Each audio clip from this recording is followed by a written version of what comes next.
요거 보이시죠? 이렇게 핀을 꽂아서 스프레이를 뿌리고 미용실에서 여기 올 때까지 계속 꽂혀 있었어요. 택시를 타거나 지하철을 탈 때도 이거를 하고 다니면 저 사람 뭐야 할 수 있지만 그래도 이렇게 하면 머리가 앞쪽에 볼륨이 엄청 예쁘게 잡히죠. 선생님이 해주신 소중한 헤어를 잘 보존해서 이렇게 스튜디오에까지 와서 촬영을 하게 됐습니다. 해볼게요. 오늘은 헤어 관리법에 대해서 이야기를 조금 해보려고 해요. 제가 오늘 샵에서 선생님이 고구마를 주셨어요. 배고프지 않냐 하면서 고구마를 주셨는데 제가 이제 고구마를 받아서 똑 반으로 나눠서 그냥 입에 넣으니까 선생님이 엄청 놀라시는 거예요. 왜? 고구마 껍질을 안 벗기고 바로 먹는다고? 껍질 벗고 먹어 이렇게 하셨는데 제가 그만큼 되게 보이는 거와 달리 그런 면이 좀 있습니다. 화면 앞에서 준비된 모습으로 항상 나타나지만 평상시에는 굉장히 털털한 편이에요. 네, 좀 클로즈업을 하면서 손톱이 좀 보일 수도 있는데 지금 손톱도 2개 정도는 제 손톱이 있고요. 나머지는 받았던 네일이 아직도 있어요. 그리고 여기는 거의 사라지고 제가 막 뜯고 있고 저도 다 똑같은 사람이기 때문에 아무튼 제가 이런 얘기를 하는 이유는 제가 정말 관리 없이 살던 시절이 있고요. 지금도 자연스러움을 많이 추구하는 사람이에요. 그래서 시술을 받는다거나 이런 거에 대해서 귀찮아하고 머리 색깔도 머릿결을 보호한다는 목적으로지만 염색이나 다른 스타일링은 안 하는 편이거든요. 그만큼 관리가 없던 사람인데 아나운서를 시작을 하면서 그리고 또 치어리더를 하게 되면서 헤어에 대한 고민이 굉장히 많았어요. 제가 아나운서 시절에는 매일 월요일부터 금요일까지 아침에 방송에 들어가기 전에 헤어 선생님, 메이크업 선생님 정말 감사했던 우리 선생님들이 매일 방송을 위해서 예쁘게 메이크업도 해주시고 헤어도 세팅을 해주셨는데 그때부터 지금까지 계속해서 잔소리를 정말 많이 들어요. 붙임머리 이제 리터치 할 때 되지 않았냐, 아니면 머리는 좀 바짝 말려와라, 머리 지금 두피 상태가 왜 이러냐, 그리고 머리 좀 감고 와라, 잘 감고 와라, 이런 잔소리들을 굉장히 많이 듣는데 서당계 3년이면 풍어를 읊는다고 하잖아요. 계속해서 직업적인 부분이기 때문에 신경을 써왔던 만큼 직장인분들 혹은 학생분들께는 또 이런 내용들이 좀 도움이 되지 않을까 해서 꼭꼭 담아서 또 가져왔습니다. 돈을 정말 많이 써보면서 얻은 루틴, 제품들을 좀 공유를 해보려고 합니다. 네.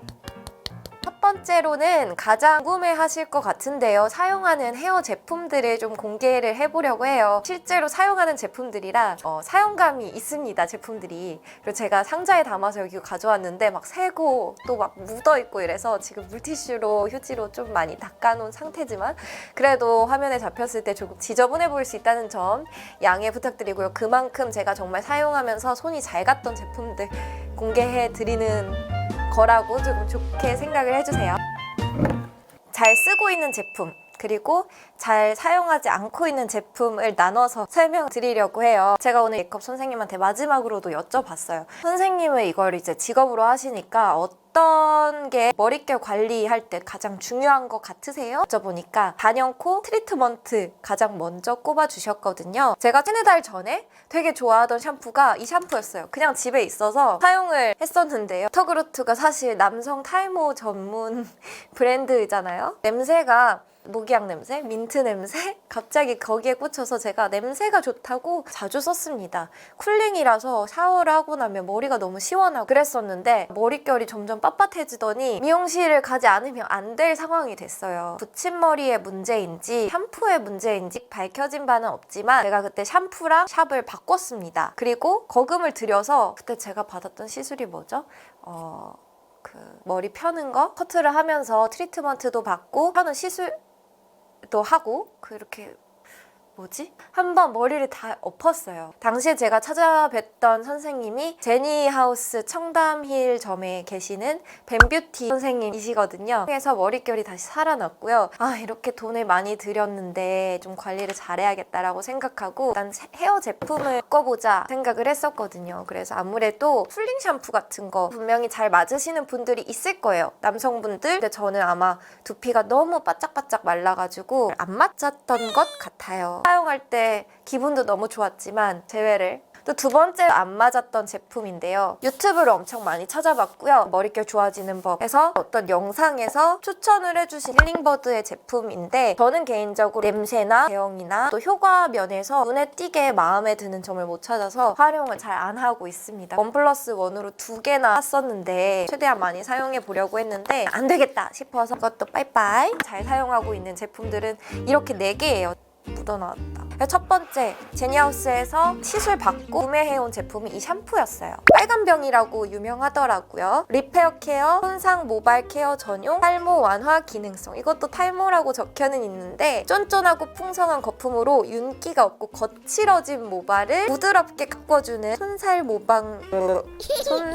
모발 전용 리페어 샴푸. 제 머리가 탕에 있었고 많이 빳빳한 상태였기 때문에 이 제품을 추천받아서 지금까지 계속 활용을 하고 있고 보시면 거의 다 썼어요. 4분의 1 정도가 남은 상태예요. 이만큼 다른 샴푸 안 쓰고 이것만 쓰고 있어요. 거품 정말 많이 나고 부드럽고 향기도 향수를 뿌리지 않아도 머릿결에서 이렇게 잔잔한 향기인데 그런 향기가 좋아서 자주 애용하고 있는 제품입니다. 두 번째로 당시에는 트리트먼트 제품은 받아오지 않았어요. 샴푸를 가장 중심적으로 바꿨는데 마트에서 2가지 제품을 구매를 해왔습니다.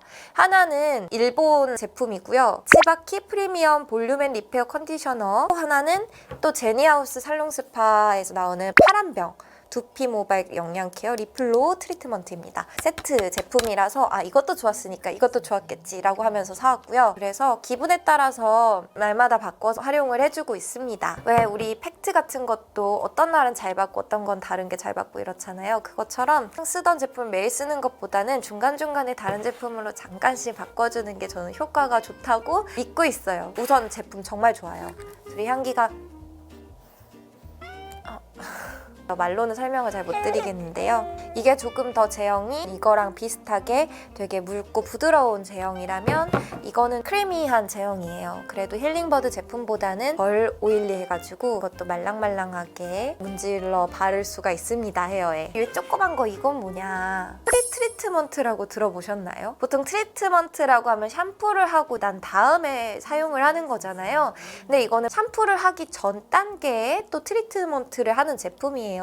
로레알의 본드 리페어 프리 트리트먼트입니다. 이렇게 작은 이유는 양양 서퍼비치 인구해변 쪽에 놀러 갔을 때 거기에서 팝업 행사를 하셨어요. 그래서 굉장히 키가 크고 잘생기신 직원분들이 와보세요. 제가 호갱이 되어서 들어가서 그 팝업 스토어에서 진행하는 이벤트 참여하고 나서 받아온 제품입니다. 시간이 많은 날에 이거를 사용을 합니다. 먼저 도포를 하고 메이크업을 지우면서 3분 정도를 기다립니다. 그리고 씻어낸 다음에 샴푸를 하고 바로 후 트리트먼트를 사용하고 그 다음에 몸을 씻거나 화장실 청소를 하거나 3분을 확보를 해요. 그래서 최소한 3분, 6분이 필요하기 때문에 트리트먼트 할 시간이 충분한 날에는 프리 트리트먼트 하셔도 좋을 것 같고요. 샵을 가는 날에는 샴푸만 하고 오시라고 하세요. 오일리한 제품을 바르면 머리를 세팅하는데 방해가 될 수 있어서 이런 제품들을 사용하지 못하게 하시는데, 그래서 제가 샵을 가야 되는 날 시간이 많다면은 프리 트리트먼트를 하고 모발에 흡수를 시켜준 다음에 샴푸를 깨끗이 하고 갑니다. 선생님이 내가 트리트먼트 했는지 모르시게 보실 텐데 그렇게 해도 괜찮은 거 맞죠? 괜찮았던 것 같아요. 그거는 따로 말씀을 안 하셔서. 그래서 아마 본드 리페어 이 제품은 제가 이걸 다 쓰고 구매해서 사용하지 않을까 생각이 됩니다. 샤워실에서 사용하는 제품은 이렇게 4개가 저예요. 어벤져스 같은 제품들, 광고도 아니고요, 협찬도 아니고요. 제 유튜브는 이제 막 시작하는 단계이기 때문에 믿고 사용해보셔도 괜찮을 것 같아요. 이만큼 남았고 얘는 이만큼 사용을 해서 이만큼이 남았고요. 왜냐면 이걸 같이 혼용해서 사용하고 있기 때문에 받아온 제품도 벌써 이만큼이나 사용을 했습니다. 정리를 해볼게요. 다음으로는 일상적인 습관에 대해 말씀을 드릴게요. 규칙을 단순화시키는 게 되게 중요하다고 생각을 해요. 첫 번째 규칙, 트리트먼트를 활용할 때 샵에서 케어를 받는 느낌으로 머리 한 가닥 한 가닥에 꾹 눌러주셔야 됩니다. 비벼서 하는 과정에서도 헤어가 마찰이 생기면서 손상이 올 수 있어요. 단백질 층 같은 게. 그래서 한 올 한 올 넣는다는 느낌으로 이만큼씩 잡아서 쭉쭉 넣어주고 골고루 해주는 게 굉장히 중요합니다. 두피 제외하고 이 헤어 부분이요. 그렇게 잘하고 3분 동안 들어갈 시간을 주는 게 굉장히 중요해요. 비싼 제품들 발라놓고 바로 씻어낼 거면 다른 이유가 없잖아요. 두 번째로 드라이는 제가 사용하고 있는 제품은 다이슨 드라이기입니다. 있습니다. 일반 드라이기를 사용하지 않은 지 4년 정도 지나서 효과를 비교해 볼 순 없지만 머리가 덜 상하는 느낌이라서 제가 머리를 말려줄 때에도 이 다이슨 제품을 계속해서 사용을 해오고 있고요. 방향 같은 것도 되게 중요해요. 싹싹싹 해서 이렇게 뒤쪽으로 넘겨가면서 말려주는 것보다는 방향 결 같은 것도 바꿔주면서 안쪽을 비벼주듯이 말리는 편이에요. 말리는 단계에서부터 볼륨감을 줘서 얼굴이랑 헤어를 띄워주면 머리가 조금 더 풍성해 보이는 효과가 있거든요. 이쪽은 볼륨이 들어가야 되는 부분이기 때문에 내가 들어가기 원하는 방향으로 위쪽으로 들어준 다음에 뜨거운 바람 그리고 차가운 바람 해서 식혀주듯이 볼륨이 들어가면 좋을 부분들 여기랑 그리고 뒤쪽 뒤통수 부분 같은 것들 뚜껑을 들어서 우선 두피를 바짝 말려줘야 된다는 점은 여러분들도 아마 다 알고 계실 거예요. 귀찮다고 수건 머리에 덮고 자면 안 돼요. 저도 많이 그렇게 했지만 잔소리를 통해서 고쳤습니다. 머리는 꼭 말리고 잘 빗고 자자. 헤어 아래쪽을 말릴 때 랑 두피 말릴 때 잘 활용하는 건 이 헤드입니다. 사랑스러운 강아지가 여기를 이렇게 앙앙 물어놨는데 아기 때 이걸 제일 많이 써요. 이게 요거에 비해서 얘가 말랑말랑해가지고 머리를 눌러주고 머리를 아예 결을 바꿔주고 빗으면서 드라이를 할 때 문제가 없더라고요. 그래서 저는 에어랩에서 롤 제품보다 사용 비중이 제일 높아요. 그리고 제가 가지고 있었던 안 좋은 습관이 머리가 상할까봐 아래 헤어 부분을 자연스럽게 마르게 놔두고 다니곤 했어요. 헤어 선생님께서 이 부분까지 잘 말려줘야지 안 그러면 천천히 마르는 과정에서 수분이 증발하면서 오히려 머리가 푸석푸석해지고 갈라지고 건조해질 수 있다라고 이야기를 해주시더라고요. 정말 몰랐던 내용인데 그때부터 머리를 아래쪽까지 다 말려줍니다. 저만의 꿀팁은 약간 촉촉할 때 발라주는 걸 강력 추천하셔. 여기가 철처럼 되어 있어서 얼굴형에 맞춰서 저는 이쪽을 가리고 여기를 풍성하게 나한테 맞는 방식을 활용하면 우리 머리도 다 이렇게 보이게 될 수 있습니다.